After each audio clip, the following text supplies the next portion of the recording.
Hello everyone and welcome back to a brand new video. This time we are beginning with our Lost Thunder coverage on the channel. The new set is about to come out this week on PTCGO. I'm really excited. It comes out on the 1st of November. And so I figured what better time than to start reviewing some of the top decks that showed up in Japan in a Japanese tournament that had over 1,200 participants, which is quite a big number. This deck ended up being the second place deck, and I personally think we're definitely going to see a lot of this in Brazil, which is the first tournament where the set will be legal. It contains, as you can see, a bunch of new cards, the first one being Blacephalon GX, and huge thanks to both Proxy Grog for the amazing images and Limitless TCG for the incredible spoiler cards with the English text. So we have Blacephalon GX, 180 HP and Ultra Beast, so B-String is able to be used with it. Its attacks are really good. The first attack, Burst Burner. Your opponent's active Pokemon is now confused and burned. So you get to probably buy yourself some time. At the very least you deal 20 damage, potentially more. And then the confusion, of course, is really annoying to deal with, especially in a format without Floatstone. You either have to play Guzma or Razorola or have skateboards in order to retreat, but it's definitely not something easy to get around with, and it's a great attack to use on turn 1, honestly, because it kind of slows everything down, kind of slows any aggression or potential aggression from your opponent, and therefore buys yourself some time in order to fully set up. Once you're fully set up, you want to start using Startlehead, which deals 50 damage for each fire energy you decide to place in the lost zone that is attached to your Pokemon. So the damage cap is unlimited, which is really good. 2 energy gets you knockouts on most basic Pokemon. 3 energy gets you knockout on pretty much every good non-GX attacker that is currently being played, even a Alolan Executor, because it's weak to fire. And then 4 energy basically one-hit KOs all the basic GXs, some of the stage 1s, and then with a choice band you are able to one-shot pretty much every single GX that is currently being played, which is really good. And then if you get rid of 5, if you put 5 energy into Lost Zone, that's 250 damage, and nothing actually survives that hit as of now, right? So Startlehead, a really good attack. However, how are you going to get all those energy into play? Well, we're about to find out. But the Burst GX attack for Blacephalon allows you to discard one of your prize cards, and if it's an energy card, you get to attach it to one of your Pokemon. So the deck already plays a very high amount of energy, as you can see, plays 16 basic energy, so the odds of you discarding a fire energy are actually pretty decent off of your prizes. And then you played that huge amount of energy in order to be able to deal as much damage as you can. Now, how are we going to get energy that we end up discarding? We are going to be using NAGANADEL. NAGANADEL, with its 130 HP, is another Ultra Beast, so it can get some energy B-stringed onto it as well. And then its ability, Charge Up. Once during your turn, you may attach a basic energy card from your discard pile to this Pokemon in particular.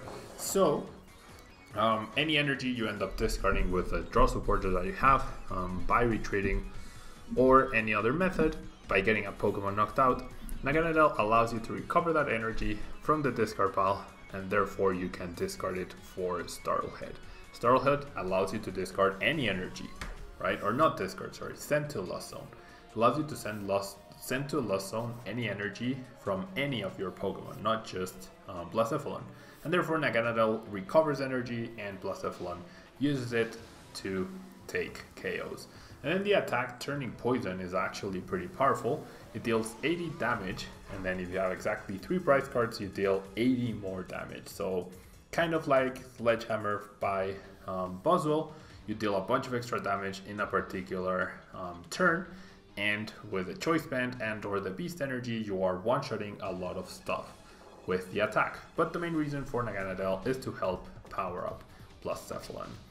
And then the Pokemon lineup ends with 2 AA GX. We all know Wonder Tag ability allows us to search our deck for any supporter that we need, and when we play it from our hand. So very basic concept, very straightforward list, and it ended up getting 2nd place at this huge Japanese tournament. Now supporters wise, as you can see, we have the usual Cynthias, Guzmas and Lilies.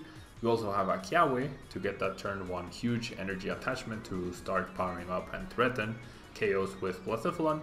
We also have the Plumeria, which is another way to discard energies, and therefore we can recover with Naganadel, and also allows us to slow down a potential threat by our opponent. But the main supporter being used here is a new card, Sightseer. Now Sightseer allows you to draw cards until you have 5 cards in your hand, and before drawing you may discard as many hand cards as you like. So this way you are able to discard cards that you probably won't be using, such as if you didn't get to use the cow in turn 1, you can discard it. You can discard any amount of fire energies that you want in order to get them in the discard pile and then recover them with Naganadel. So a pretty good supporter. It's brand new. We finally get some variety for the Cynthia, Kuzma and Lily spreads that we have been seeing in decks. And the person who got 2nd place ended up using 4 Sightseers.